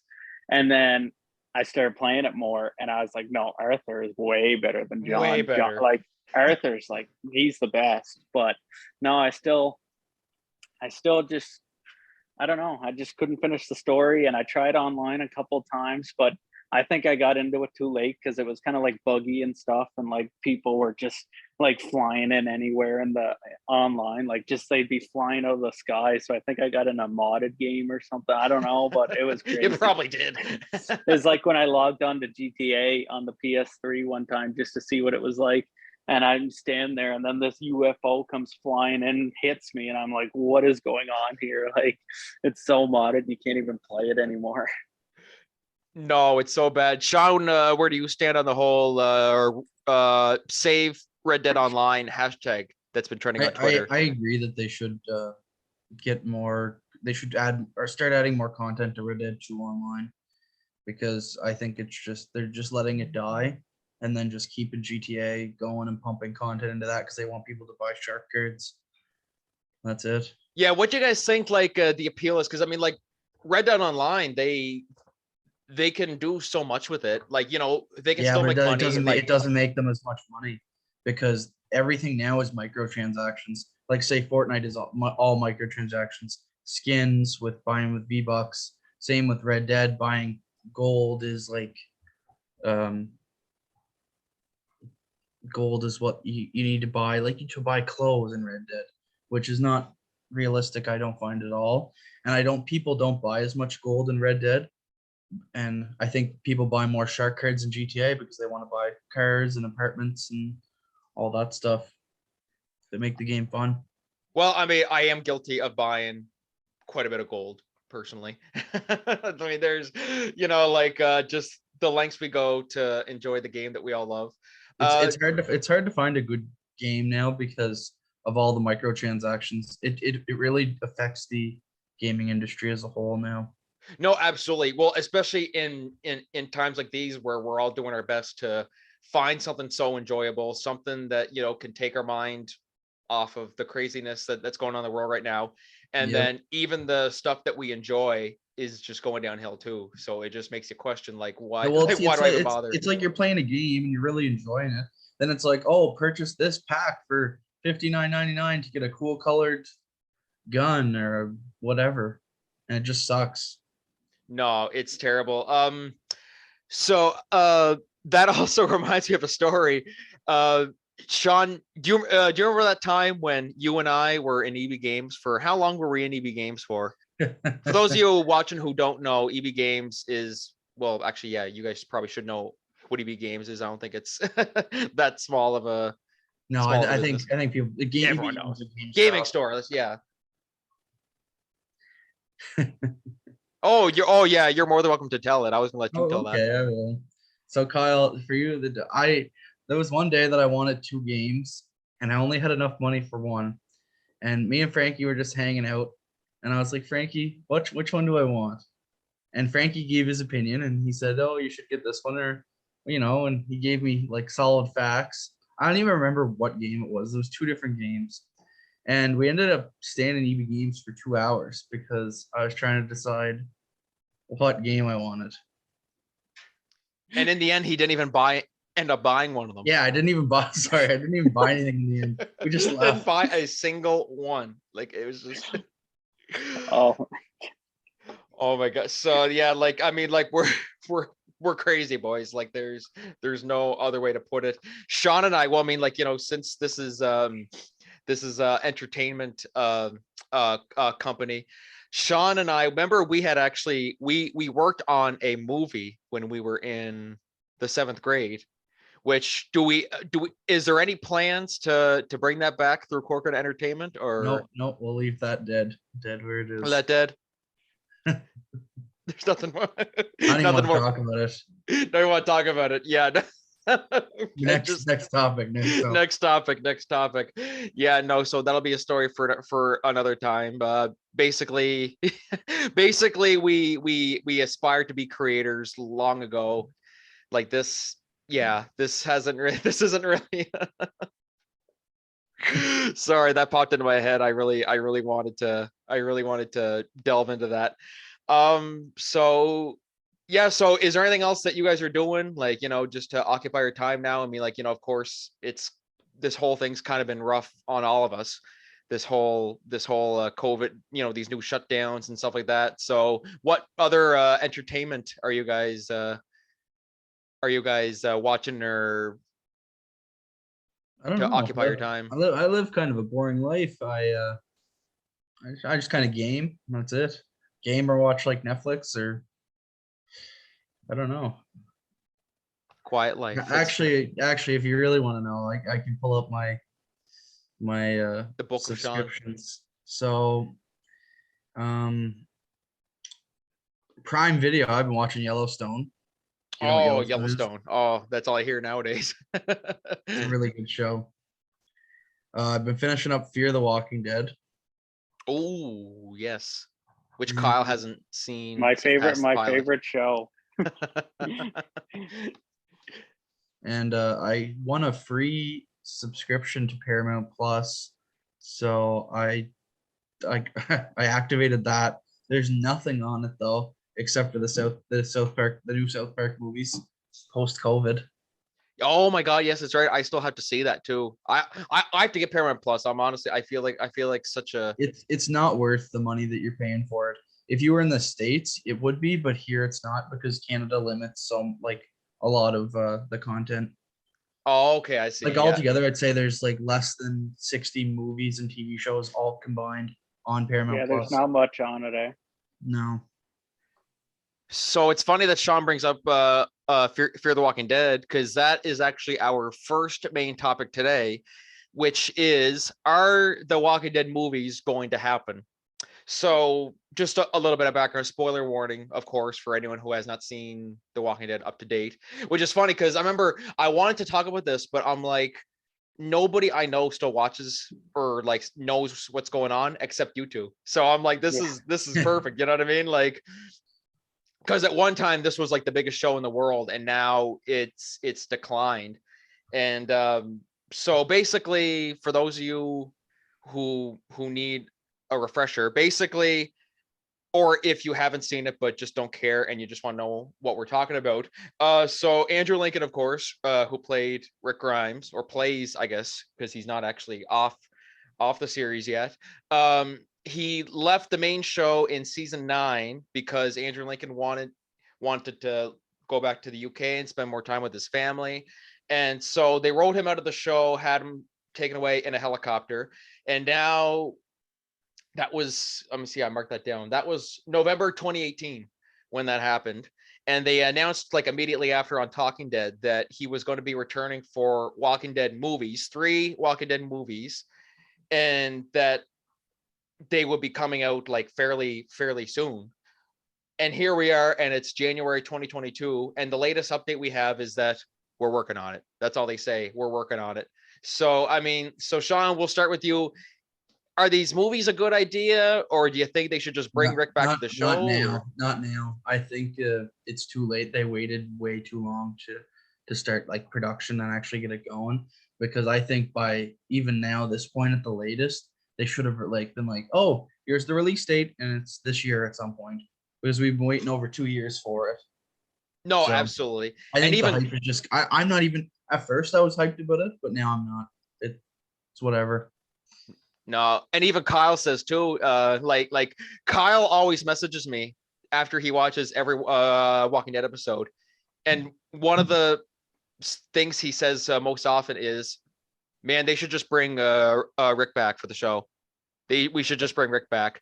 I think the last the season after Carl died, and then Rick left the show. It just kind of ruined it. It kind of threw everything off. And I think they kind of just had to make it up as they went. No, absolutely. But like Kyle, where do you stand? Do you still think they should do the movies, or do you want your prayers to be answered that Rick would just come back to the show? I, Frankie, I think I told you this before, but the way I want it to end is this last part of the season. Well, this we're at the middle part now, but the last part that's going to come out in the fall, Rick comes back and he sees how close Negan is with Judith, and Rick ends them finally, and he ends the war that started what 5-6 years ago almost, and Rick gets his redemption, and that would close it, lock it in a box for me. I love Negan. He's my second favorite on the show, but I think that's the way it needs to go. Which is Or interesting. Or Negan and Rick team up and just take out everybody else. Including Judith, his own dog. well, maybe not. I don't know. I think that a show is popular when you have people trying to sneak into the sets and record footage that's being filmed, or like trying to get like promo images. Like they're like you used to always see these pages like The Walking Dead leaked, or spoil the Walking Dead. Yeah. And like that was and most shows that are popular now have that, like leak set photos, or leak this, or leak that. Stranger Like Things, Flash, I think, has that. like The Flash this season. It's not as popular, but it still has like leaked images and leaked stuff from the show. Yeah, And I I think mean, The like, Walking well, I Dead mean, just- especially when I mean, like, hell, the show's been going on for 11 seasons now. You know what I mean? And so I think nobody cares enough about the show. Like I care enough about it that I'll sit and watch it every once in a while to kind of get myself caught up, or I'll read a synopsis of what happened in the last 6 episodes. But it's just not enough to interest to have me sit down and watch it. or like if you just happen to be flipping channels, oh, The Walking Dead's on, and I it's have an to say episode. Yeah. that is only my opinion for The Walking Dead. Fear of the Walking Dead is fucking amazing. Yeah, I mean, fear is definitely it's had its ups and downs. Kyle knows exactly what we're talking about. Yeah. Fear has its ups and downs. I mean, like, it definitely has over the years. I mean, like, of course, first 3 seasons were amazing. Season 3, I think, even rivals some of the best Walking Dead stuff. And then season 4 and 5 just took a dip. Season 6 was amazing. Season 7 so far has been hit or miss. There's some episodes that are good, some that aren't so good. So we'll see how the second half. I actually think I started watching when there was like 4 or 5 seasons out, or no, it was 5 seasons that were out, and season 6 was just premiering, and I started to binge it, and it took me I found season 1 was a little hard to get through. I think because it was just like the start of the apocalypse, and like they were just like everything was collapsing. I liked it, but I just kind of season 1 and 2 were just me trying to get over that. Like it just skip through it, like because I wanted to know the story. But you obviously can't skip right to season 3. No, exactly. I think season 3 on it keeps getting better, and I think season 6 was really good. But I think season 7 is starting to take a little dip. Yeah, just a little bit. I mean, as I said previously, season 4 and 5 were terrible, and then season 6 was amazing, even rivaled some of the best Walking Dead stuff, in my opinion, anyway. And then season 7 started to take a little bit of a lot of ups and downs throughout season 7. But I do think there's definitely room for some improvement there. But I think one of the big problems they're doing is that they're expanding way too much. So they got 2 spinoffs. No, geez, sorry, 3 spinoffs. One just ended with World Beyond, and now they're doing a Daryl Carroll spinoff, and then they're doing the Tales of the Walking Dead. They're doing the Rick movies. Maybe they might be doing the Rick movies. Like, it's pretty. It gets. It kind of feels like they're just just trying to milk the cow for. I think they should have really focused on. This is kind of biased because I like this show better, but the Invincible animated series. Oh yes, I knew you. I don't know if it's the same company, but I know it's a lot of the voice actors in The Walking Dead. And Stephen Young. It's been about a year since it came out, and the studio was just like, "Hey, we're starting to work on it now." People were expecting the next season to be out by like March or April. So now we're gonna have to wait probably till I'd say next year or close to the end of this year. Not as long as we'll have to wait for the Rick movies, because who knows what's going on with that. Yeah. I But think that The Walking Dead defeated its own self, honestly, because like you remember, like there was so much hype, like Shawn was saying, over the show. Like there was leaks, like who did Negan kill, everything like that. Remember, like everyone was wondering who Negan killed with Oh the man, bat. people We were had to losing their wait. minds. Yeah, we had to wait 6 months. and But there were then, lawsuits going at those people too. Like that's how yeah, crazy it was. yeah, and everyone was so into this show, like it was crazy. But then they realized that, and they're like, "Oh, we can keep this going forever. Like we're making so much money, everyone loves it." So then they just draw out these long, boring episodes. Like in season 7, I found there were so many dry episodes where you get one good scene in the whole episode, and then it's all just like talking and like too much dramatic moments of just like the like whoever just arguing and stuff like that. Like they're just drawing it out. And A then lot of Negan leaning back, like like there's all kinds yeah, of that. Like yeah. But like, and then like a lot of people quit that I know quit in season 7. So they missed out because season 8 is actually my favorite season of the whole show Ooh. because it's all just action the whole time. But when you start losing that many fans because you're having too many dry episodes and not enough, excitement, and they're losing like, the zombies, which really made the show. Like that's what the whole show is supposed to be about. And they really kind of stopped using zombies as like a fear thing and stuff like that. Then you lost most of the fan base. And like season 9, they've been trying to bring zombies back, which is awesome. Like using like the hordes and stuff like that. But you already lost the fan base. Like, I think like, yeah, I think they put themselves in their own grave with what they were doing, like dragging the episodes out, not having, as many zombies being the focus of the show anymore and stuff like that. That's just my opinion, but I think that's really what happened to The Walking Dead. I agree. Absolutely. Frankie, That didn't very well you, said, man. you know more than me, but didn't they change producers like a ton? Yeah, first I think it was the first 2.5 seasons or first 2 full seasons. I can't remember exactly.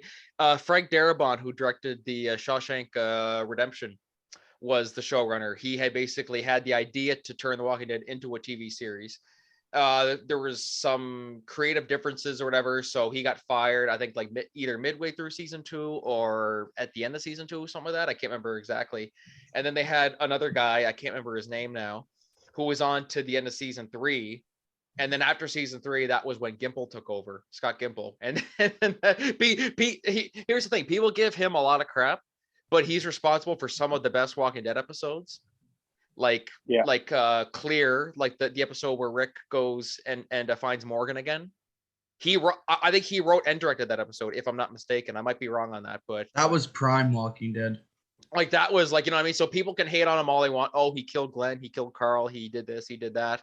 But you can't deny that he's done some of the best stuff in The Walking Dead. And who knows, he's heavily involved with the Rick movies. So we'll see. Hopefully maybe that something good comes of that.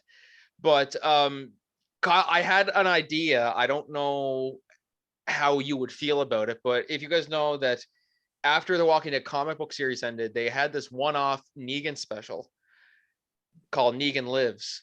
I would love to see them do a spin-off movie of that. I know how you feel about Negan, but how would you feel if they did a spin-off of Negan instead of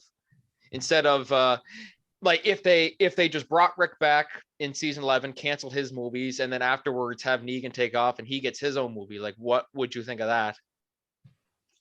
Marketing wise, business wise, is it smart? Or I think it's probably smarter to do a Negan movie. People, I know like a lot of people love Negan, and I feel like marketing wise, that would be the smartest thing they could do, would be to make a Negan movie over a Rick movie, because people lost interest in Rick. It's been 4 years since we've seen him. So now people are invested in, the ones that do still watch it are invested in Negan. Like he's the best guy on the show right now. Like, In the sorry, not to cut you off, but in the actual show, Frankie, hasn't it been like a decade since that happened? Well, they It's been pretty skipped close. they skipped 6 years, and then Then there of was another course, 2-year time skip. and then wasn't there? like another year or so, because then it was winter hit, and then so yeah, I'd say so in total he's been gone for about 7.5 years, So almost 8 almost a years maybe. decade. So I mean, Like how they're gonna have, I think they're having a hard time writing, like to figure out how they're gonna explain, oh, he's been gone for 7 years. It's like you just kind of like, well, especially matter because Rick's what- the kind of guy where family is everything to him. So why would maybe he not come back to his family? maybe they'd put it so he was in a coma again for like 6.5 years. I don't know. I did think that too. Like, is he in a coma again, or is he? My opinion is, I think he's being held there against his will, and maybe it's a kind of thing where if you go back to your family, we'll hunt you down and kill you and kill your whole family. So he's kind of like, okay, maybe it's best to just stay away from them. But so who knows? They might, maybe that's what's taking them so long. But I'll go around to each of you. So if you had, on a scale of 1 to 10, Kyle, we'll start with you. Do you think the movies are going to happen on a scale from 1 to 10? Where do you fall on that? I'd say probably a 2. I don't think Mm. they're going to happen. I honestly don't. It's been too long. There's nothing progressing with it. I can't see them happening, and I think they'll probably realize, people don't care about it. Like, I'd love to see it. Like, Rick was my favorite character, still is, even though I do love Negan now. Like, and Took you a Frankie, few you have a years. lot. You're the reason, because I kept saying I think I'm gonna quit because I hate Negan and I can't see myself liking him. But I do like him now, but yeah, I just think people aren't going to be invested in it. And like, do you think it'll come out on AMC, or will it, like, are they going to send it to movie theaters? I think they were talking about movie theaters. Universal Pictures, I think, had picked it up, I believe. Well, see, I can't see that doing any good. I feel like that would be a flop, sending it to movie theaters, honestly. Like, if AMC did it, it might be okay, but for them to send it to a movie theater after fans, too many people quit on the show, I don't think it'll make the money that they might expect. I don't know. I could be wrong, but Unless they absolutely. release that's my like a opinion. trailer that like blows everybody's socks off and like revives the hype, but I highly doubt it. Yeah. No, Who definitely. knows? We might be eating our words here in like. No, who knows? So Shawn, where do you stand on a scale from 1 to 10? Are these going to happen, or? I stand at like a 2 or 3, like Kyle said. I don't know. Like I said, the hype is, for me anyway, the hype is gone.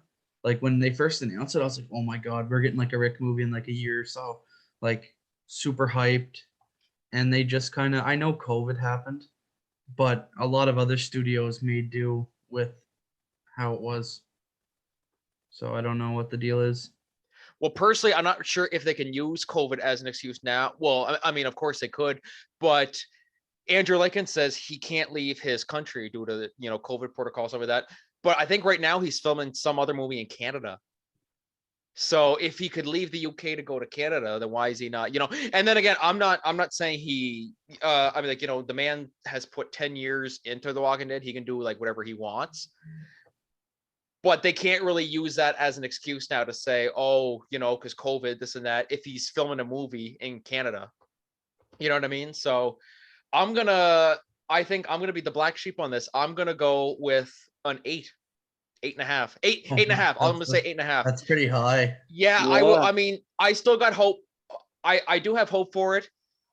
But it's also starting to be one of those I'll believe it when I see it kind of things. Like they could say all they want. We'll start filming this time. We'll start filming then. Until I see a picture of him on set with all the producers and stuff like that, then I'll go okay to a 10. Like they haven't even released a teaser or anything. Well, no, there is a teaser actually. There was one they released at Comic-Con like 3 years ago with the helicopter, and it says like Rick.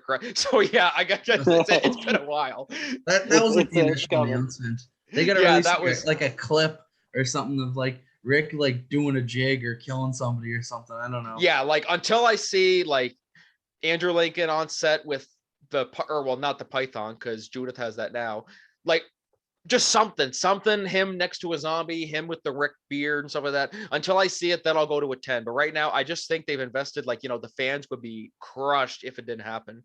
I know I won't be crushed. I'd be more like, well, I think it'd just be the final nail in the coffin for The no, yeah. Walking If Dead. they ended up canceling it, I think then, like, for me personally, I'd be fine if they canceled it and just brought him back in season 11, because there is only it's kind of like the thing where like Rockstar is giving GTA all its stuff.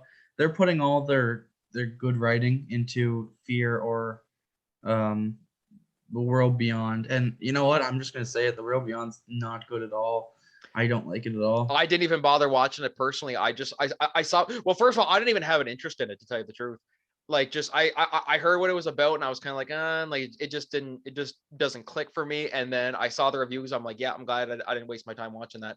But so yeah, so Kyle, you were at a 2. Shawn, are you at 2 or 3? Because you said either or. 2.5. 2.5. Okay, so 2, 2.5, and 8.5. So the question is, I think we'll put a poll up on Spotify. What do you guys think? Are we going to see the Rick movies? Yes or no? Just feel free to leave your thoughts, or on Instagram or Facebook, wherever, and let us know your thoughts. So with that down and out of the way, we'll move on to our second and final main topic, which is, where does Tom Holland Spider-Man go from here, or where does Tom Holland go after No Way Home? Are we going to talk about No Way Home? Like, yeah, we will. So Kyle knows what. So just I know this movie better than anybody. I've seen it 10 times. I just found out before we started shooting that Kyle didn't see it. I'm like, holy shit, are you serious? Me and Shawn had plans to go see it on Tuesday or Monday, but the government said F you. Down. The government. Yeah, they knew. Yeah, because I was going to see No Way Home. I was gonna go see it a second time with Kyle, and you know what? Maybe if the movie theaters are open, we'll go. But I don't think they are anyway. No, all the entertainment centers here are closed. But oh shit, that's a lot of like.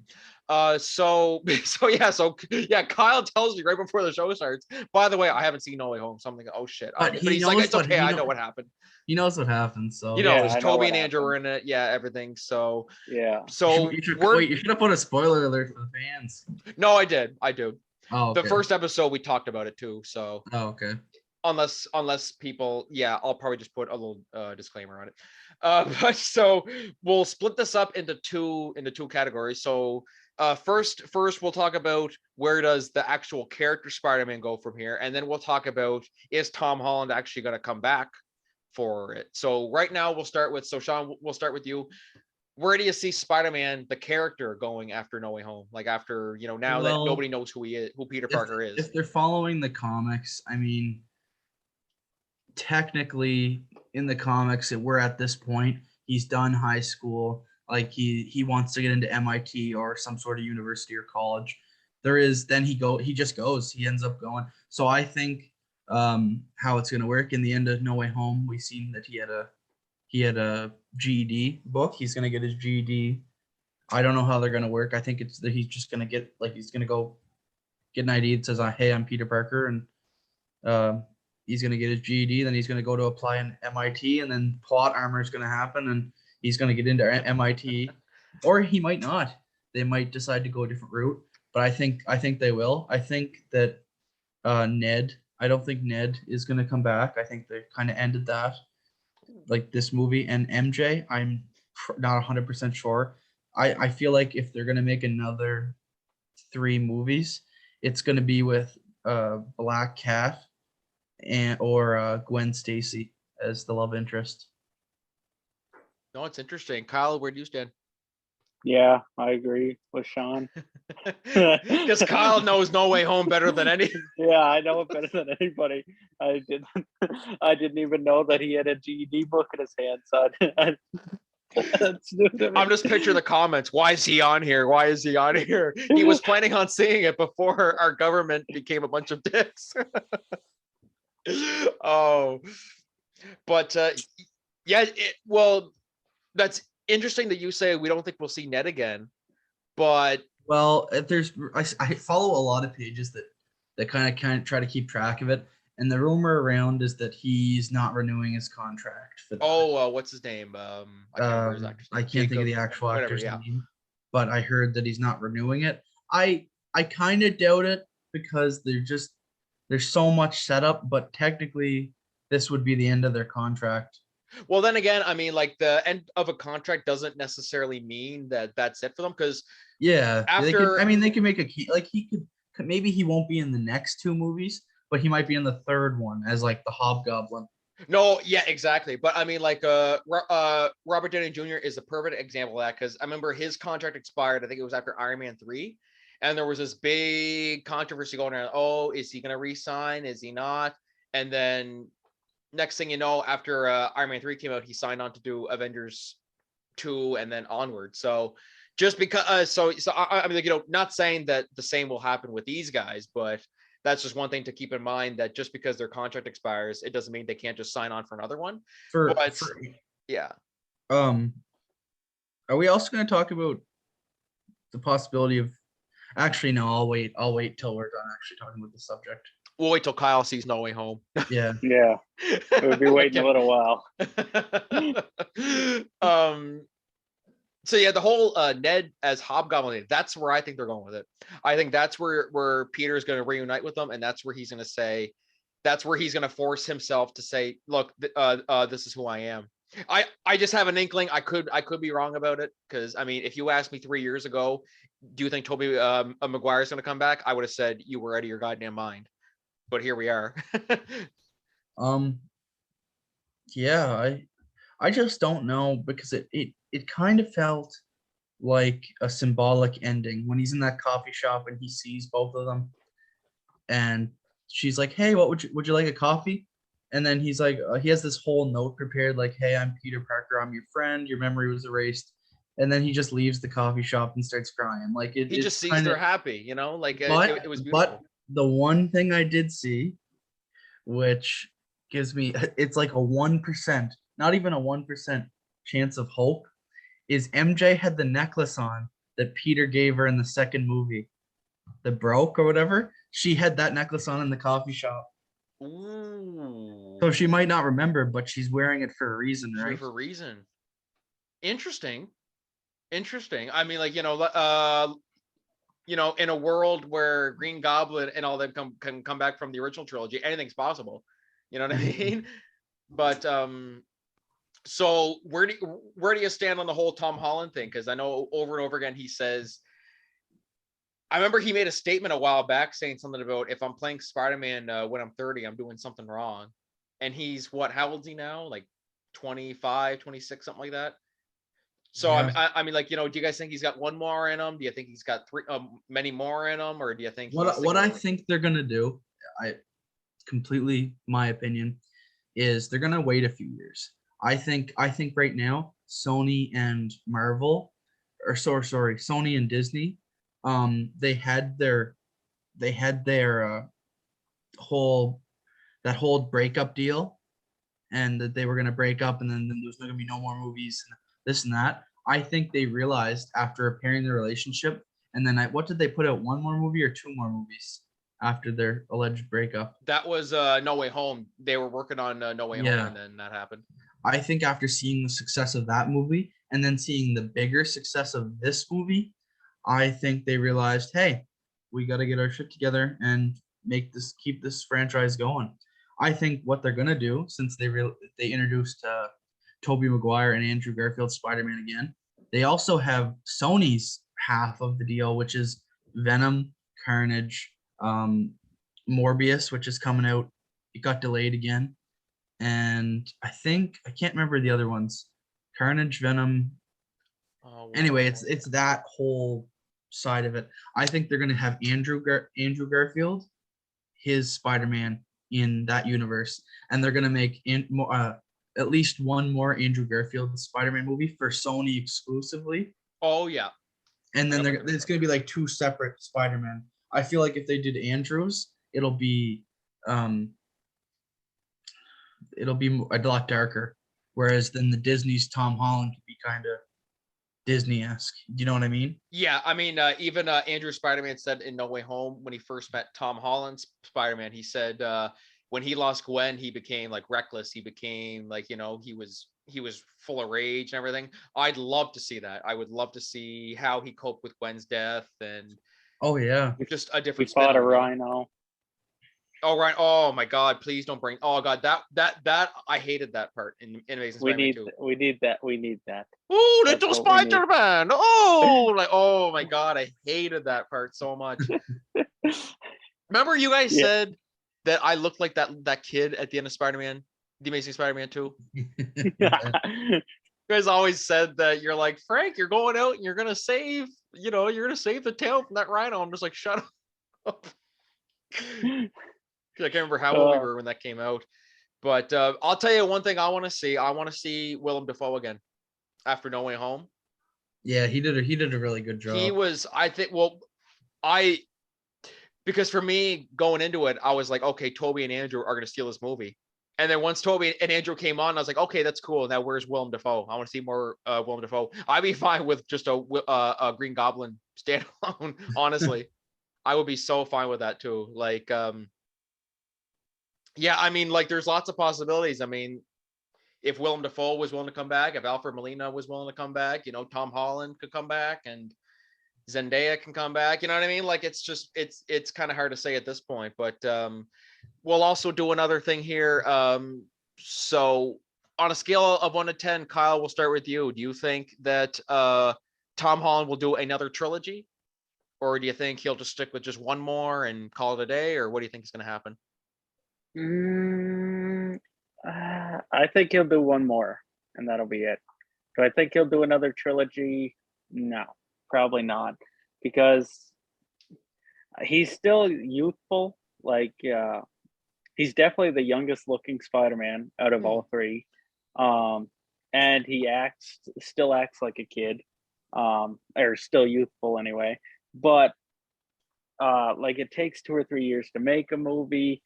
And like he said, he doesn't want to do it when he's 30. I think he'll just do one more, He's probably. almost 30. I'm actually curious now. I want to look up and see how old Tom Holland is. Because it's Tom Holland is 25. So 25. 5 more years to do a trilogy. You better go quick. Yeah, don't think so. So where do you stand on that again, Kyle? What number? I'd say like 4. A 4? Okay. Shawn, how about you? At a 10, 10, yeah. I think I'd have to say a 7 7? Oh, okay. because I don't know. What I really don't want is I really don't want them to go like 2 or 3 years without a movie and then be like, hey, we're rebooting the franchise again. I think it'll make a lot of people mad. I think it was fine for like the transition from Toby to Andrew and then the transition from Andrew to Tom Holland. But I think that Tom Holland has to be the last Spider-Man for a while. Like, wait a while before Unless they decide to do like Miles Morales Spider-Man, then that's fine. They can do his character as his own thing because he has his own rogues gallery. So oh yeah, like into the Spider-Verse, some of that. Yeah, because I think they're pretty set on keeping that its own separate thing. Like, they don't plan on crossing that over with the MCU in any way. Like, there was even some people speculating that it was going to be Toby, Andrew, Tom, and then Miles Morales was going to show up. I'm like, no, I think they're pretty content on keeping that its own entity.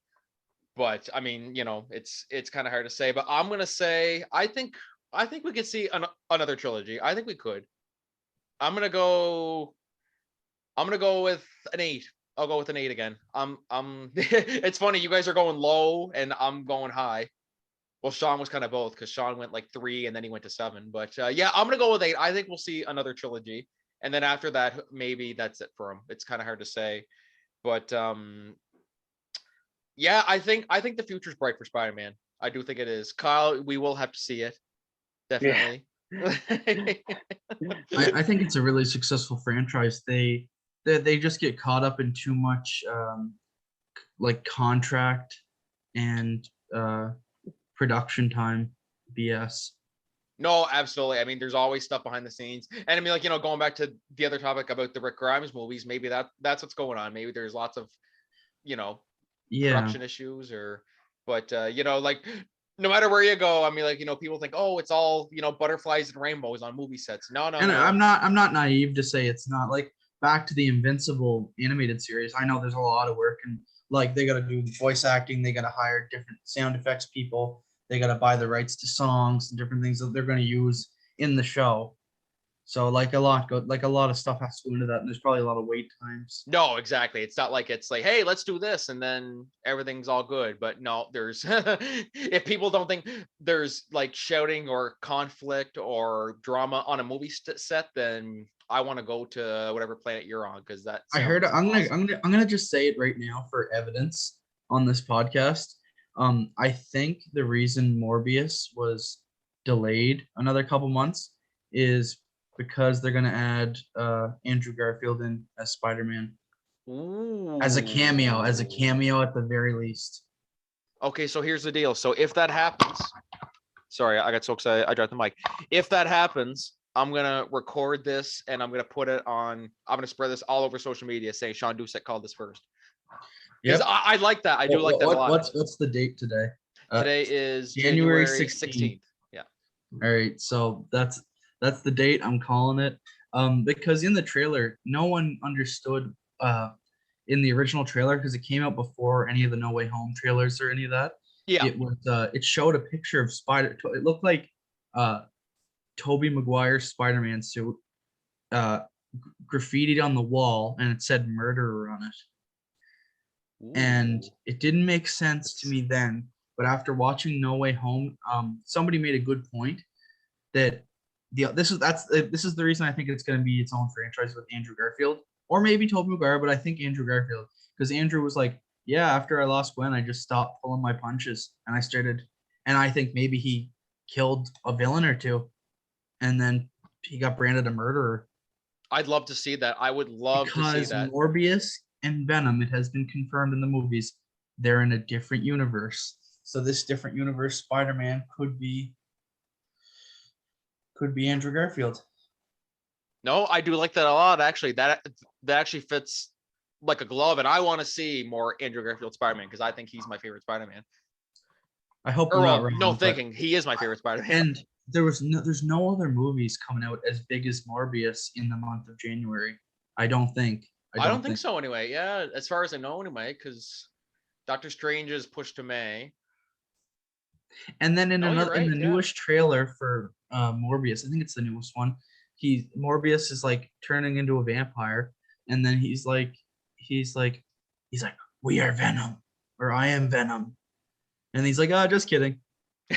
Yeah, no, exactly. That was in the trailer. Did you see that? Kyle, yeah, I did. Yeah, I do love that one. Kyle, do you know who Morbius is? No clue. He's one of Spider-Man's lesser known like rogues. He's a dude that got bit by a bunch of bats. These weird bats in like the middle of a cave, and they turned him into a vampire. Like he had like a terminal disease, and you'll have to watch the trailer. And it turned him into. Was he in the animated series? I don't know. The 90s one? Oh yeah, definitely, probably the 90s one. He has like red eyes. He looks more like a vampire in that one. Yeah, I remember him. Yeah. Yeah. And in the trailer, he's holding onto a guy, and he goes, he like shows his fangs. He's like, we are Venom. He's like, and the guy's like, what? And he's like, just kidding. That's funny. Yeah. It's so good. It's so good. So I think there's too many Spider-Man references to not have Andrew Garfield, because it really, if they're done the movie and they just needed to film one small cameo, they could easily do it. Oh, in like absolutely. Well, especially someone as big as Andrew Garfield. April now is the release date, so January, February, March, April, 4 months to film one cameo. No, exactly. So or maybe more scenes, because 4 months is a long time. No, exactly. So I mean, like, lots of good stuff coming. I mean, like, hopefully we're in for a good year for Marvel movies. Thor and Doctor Strange too. I think it's gonna be good. So thank you guys for. Wait, yeah. Before we're done, I want to call 2 more things. Here we go. Doctor Strange, the Multiverse of Madness. There's 2 rumors, and I hope they're true. Spoiler alert! Possible spoiler alert. One is a variant of Iron Man that is Tom Cruise. that is going to appear in Multiverse of Madness. And the second one is another version of Spider-Man. I'm calling it right now. I think the Iron Man one's going to happen. It's going to be another version of a variant from another universe of Iron Man. That was a rumor, and I don't know if it's true, but I'm going to call it right now. Ooh. Mission Impossible. because Tom Cruise was in the casting thing. They were going to cast him, but they found Robert Downey Jr. instead. Wow. And good thing, it was a good move they made because, I couldn't imagine Tom Cruise as Iron Man. Oh my God, I couldn't. Like, that's just, then again, nobody could have imagined Heath Ledger as a Joker, but here we are. Like one of the greatest performances of all time. Do you think he was better than Joaquin Phoenix? That's tricky. Yeah, I'm not ready to decide that because I feel like they're two different. Yeah, but that would be a great discussion. I think we have another podcast, but we have to do this one's Marvel and The Walking Dead. Next one has to be DC and something else. Absolutely. Yeah. So we'll definitely make that plan. You guys can hold us to any of these theories. Here's the deal: if they happen, then we all owe Shawn like $100 or something. Like I hope it happens. I'm really hoping. Shawn just wants that $100 really bad. So yeah. So that'll do it for today, guys. So I'd like to thank both of my guests, Shawn Doucet and Kyle Esty, for coming on. Stay tuned for next week's episode. We will have Kyron Crocker will be on to discuss BoJack Horseman's 2-year anniversary, and also we'll be doing some predictions on Better Call Saul's upcoming 6th and final season. So thank you guys for coming on. Any final words that you guys want to say? Thank you, Franky. I appreciate the hospitality. I will definitely be sure to have you guys back on. Kyle, don't forget to see No Way Home so we can have if there's not another shutdown, then yeah, definitely promise me that. Yeah, I will for sure. All right, so see you next time, guys. Hope you enjoyed, and just stay safe. You too.